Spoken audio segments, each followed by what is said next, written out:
Entonces vamos a iniciar sesión ordinaria, ya que hay quórum. Le ruego, señora secretaria, leer el orden del día para ponerlo a consideración. Orden del día. Sesión ordinaria de la Honorable Asamblea Departamental del Valle del Cauca a efectuarse hoy miércoles 10 de abril del 2002 a las 10 a.m. en el recinto de la Corporación.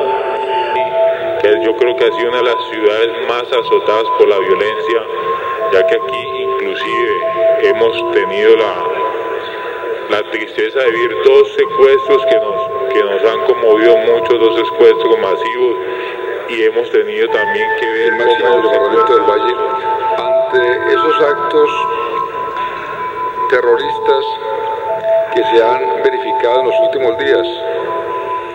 Las gentes, las familias ya tienen miedo de ir a un cine, de ir a un centro comercial, de ir a un estadio, a cualquier actividad pública, porque en cualquier momento pueden suceder cualquier cantidad de situaciones anómalas.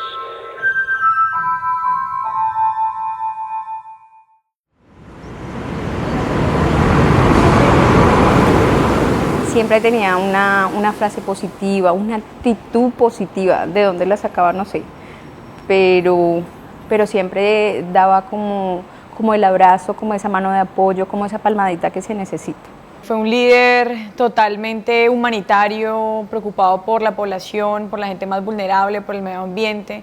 Entonces es, sin lugar a dudas, una de las pérdidas más grandes de los líderes que pudo haber tenido el Valle del Cauca. ¡Retira, por favor!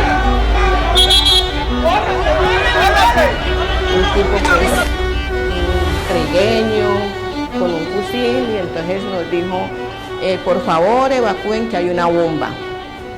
Que por seguridad de ellos los deberían de evacuar en una buseta lejos de acá para poderles salvaguardar sus vidas. Porque él hacía 20 minutos nada más había hablado conmigo por teléfono.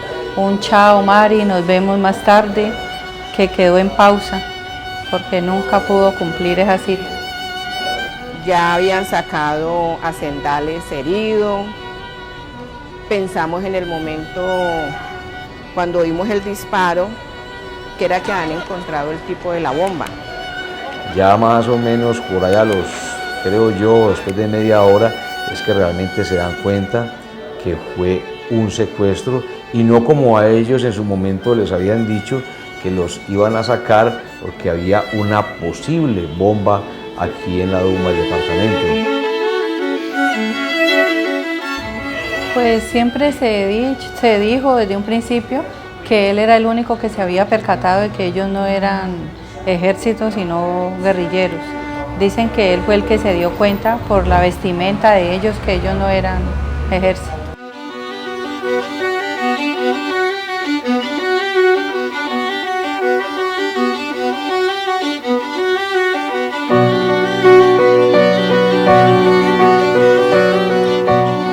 Después de que termina el fracasado proceso de paz del Caguán, pues las FARC hacen esta incursión en la Asamblea del Valle. El contexto, pues bueno, las FARC habían aprovechado la zona de extinción para fortalecerse aún más. Para esa época ya había por lo menos unos 60 soldados de la fuerza pública y algunos políticos secuestrados. Usted recordará que en esa época las FARC estaban como en su auge.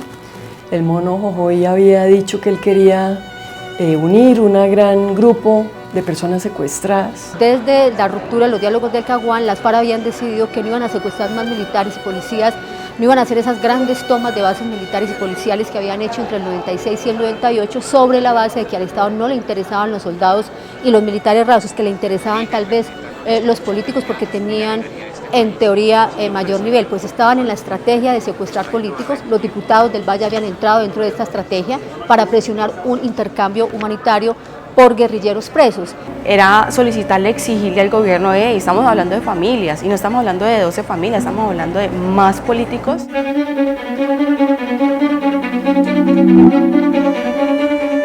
Mi mamá se levanta a la madrugada, yo me doy cuenta y ya la veo llorando en un solo llanto. Y yo le pregunto de qué pasó, y simplemente no me responde porque pues, yo era un niño y no se sentía capaz de decirlo porque no le había consultado con todos los otros familiares. Y me dice que me vaya a dormir, que está enferma, y yo me quedo dormido. Yo le voy a decir algo, pero no está confirmado. Yo le dije, ¿qué pasó? Me dijo, mataron los diputados.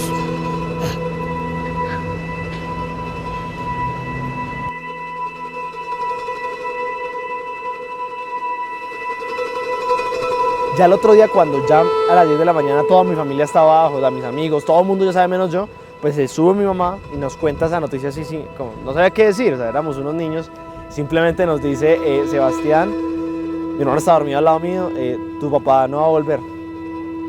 Lo mataron las FARC y no sabemos qué va a hacer. Y no solo llanto, y lloraba, y lloraba, y lloraba. Un mes antes de su muerte mandó una prueba de supervivencia y en esa prueba él decía que ni el maltrato, que ni las humillaciones, que ni las cadenas habían sembrado en él rencor ni resentimiento. Sentimos un cambio de la guerrilla hacia nosotros, porque a pesar de que ellos tenían la amenaza que nos iban a matar, pues no la habíamos visto materializar. Aquí ya era un hecho que sí tenían la orden de matarnos en cualquier momento. A pesar de que ya lo habíamos hecho y nos lo habían dicho de que efectivamente podía pasar algo, pues ya estábamos viendo, oiga, esto es tenaz, ¿no? Al punto en que los guardias como que nos quitan la comunicación, hasta para ellos mismos es una noticia bomba, digámoslo así, que están empezando a matar a las personas secuestradas, ya no por un operativo del ejército, sino al parecer por ellos mismos.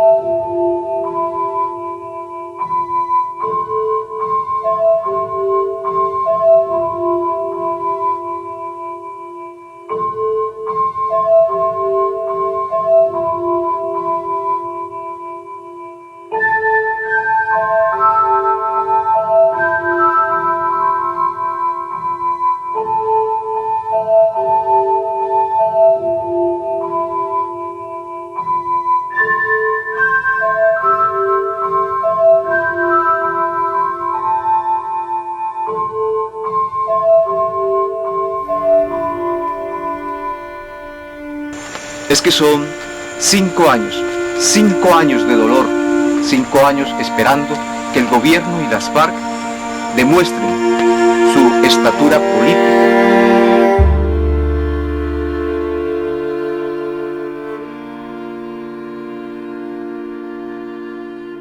El asesinato de los diputados del Valle lo que hace es debilitar mucho más a las FARC, porque ellos eran parte de ese botín que tenían las FARC para presionar el canje humanitario. Esto se debilita con la muerte de los diputados del Valle, pero adicionalmente pues están en su peor momento militar, que además se agrava en el 2008, cuando todo el país sabe, comienzan a darse los golpes más duros contra la jefatura máxima de las FARC.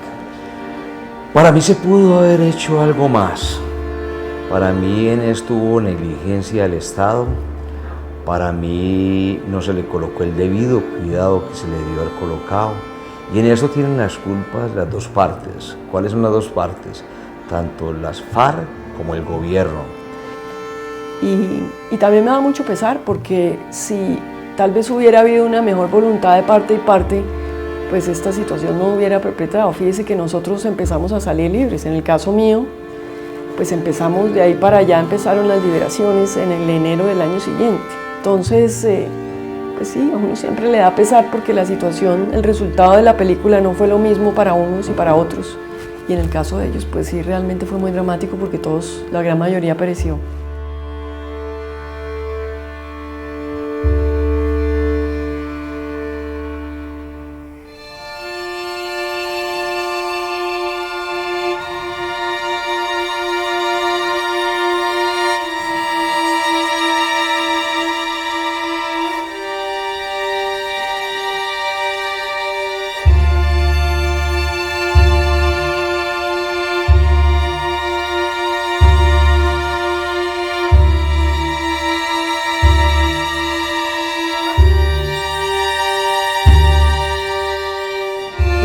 Estamos nosotros, primero dialogamos entre nosotros como qué va a pasar, pero estamos todos a la expectativa y ya después entra todo el secretariado. Y verlos sentados en un mismo salón con otros de los familiares fue un impacto totalmente difícil. Jamás tú te vas a imaginar que vas a encontrarte a esas personas, y es eso es algo innato que esas personas entran y uno empieza a llorar. O sea, eso no tiene explicación, pero así sucede. Esas personas entran y uno empieza a llorar. Y es ahí cuando empieza el proceso ya complejo, porque es usted encontrarse frente a frente con su victimario. La víctima y el victimario frente a frente sin un arma, sino simplemente el diálogo y en el medio una mesa que nos separa, ¿sí? Yo me aparté de eso, fui invitado a La Habana en varias oportunidades, fui invitado a todos los actos conmemorativos que hubo el gobierno con las FARC, pero no estuve presente en eso. Pues cada persona es un universo completamente, cada quien ha tenido su proceso de superación y de avance en este tema de manera diferente. Y la verdad que no me arrepiento porque nunca se debió haber manejado las cosas como en este momento. Yo siempre lo he dicho, se están dando las razones donde este proceso de paz no está sirviendo de nada. Desde un principio puede que ellos han ido también transformando un poco su lenguaje, más lento, pero ahí van. Siempre había sido un lenguaje muy soberbio. Usted recordará esa imagen de este señor Santrich, cuando le preguntaban los secuestrados, el tipo casi que se burlaba, dice, ¿cuáles secuestrados? Se recordará que eso le cayó tan mal, o nos cayó tan mal en todo el país. Entonces, me parece que en parte ellos también entendieron que este tipo de gestos eran necesarios. Yo sinceramente nunca creí que eso iba a servir para nada. Antes de que llegara a las FARC en el diálogo con otros familiares, yo le dije a Fabiola que yo no me sentía capaz, que la verdad no me importaba eso. O sea, ¿qué me iba a aportar a mí decirle a un guerrillero y el madrazo? ¿Sí? O lo que me hizo sentir sabiendo que han visto sufrir tanta gente. Cuando sobre todo Pablo Catatumbo me abrazo con él, porque cuando yo le entrego un libro que yo escribí, ahí es donde yo siento que que para poder cerrar ese capítulo yo sentí como la necesidad de abrazar a ese señor. Pues yo creo que las FARC tienen que tener claro que ellos hasta el final de sus días, ellos y sus futuras generaciones, tienen que tener claro que ellos tienen que perseverar en la construcción de la reconciliación y que no deben fallar en ningún esfuerzo para que siempre que se les presente la oportunidad de pedir perdón y reunirse con las personas a que tanto daño le han hecho, lo hagan. Independientemente de si tú perdonas o no perdonas a ese grupo guerrillero. Si tú me preguntas a mí, yo no he trabajado en ese perdón. No es una opción para mí en este momento. Sí, muy cierto. Ellos vinieron aquí a Cali, a puerta cerrada, con unos familiares. Yo fui invitado inclusive. Ellos allí pidieron perdón. Y es un avance, hay que reconocerlo. Pero no lo es todo porque estamos reclamando que se diga la verdad.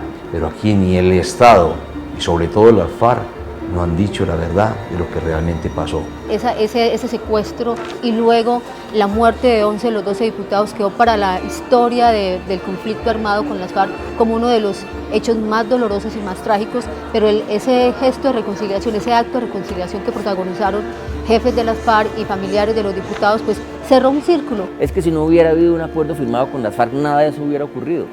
Si las FARC no firman un acuerdo con el gobierno, no hubiera habido la posibilidad de que las víctimas se encerraran horas enteras en una casa en La Habana con los miembros de las FARC a decir lo que realmente pensaban, y mucho menos que Pablo Catatumbo se parara en una iglesia en Cali a pedir perdón. Pedimos perdón a los familiares de Carlos Alberto Sendales, policía que cumplía su deber el día de la acción. Independientemente de cualquier circunstancia, ellos se encontraban en nuestro poder y era nuestro deber preservar su vida e integridad física, de acuerdo con las normas y estatutos de nuestra organización y del derecho internacional humanitario. Esta acción, en su origen, nunca tuvo como objetivo a las personas, sino a la institucionalidad, a la Asamblea del Valle.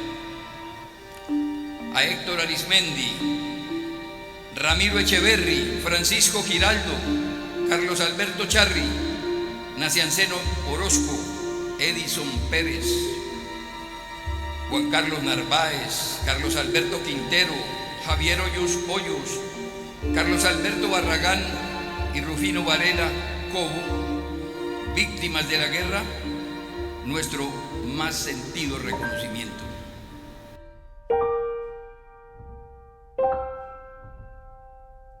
Jairo Hoyos es recordado en el norte del valle, en el centro, en todo su Valle del Cauca, por su labor que hizo en cada etapa y en cada momento de su transcurrir de la vida. Muere muy joven. Para mí es súper importante continuar con el legado de Héctor Fabio en cualquier plano, el que sea. El hecho de recordar la pérdida que tuvo la democracia, la pérdida que tuvo la institucionalidad, la pérdida y el golpe tan grande que tuvo el Valle del Cauca como tal. Entonces lo ideal es que no se olviden, las personas se mueren, pero no se olvidan, y la idea es no olvidarlos a ellos.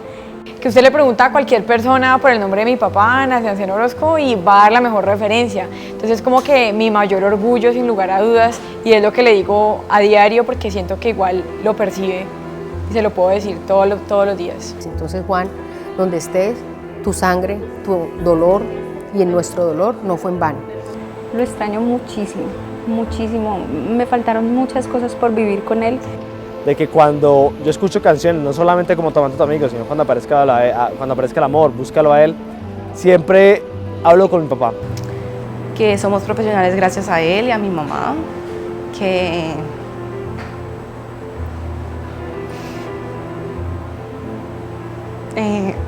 nos sentimos orgullosos de él, que tengo un hermoso hogar con una niña que sería abuelo, que se parece mucho a él en su forma de ser, así extrovertida, recochera, burletera, y que nada, que soy lo que soy por él.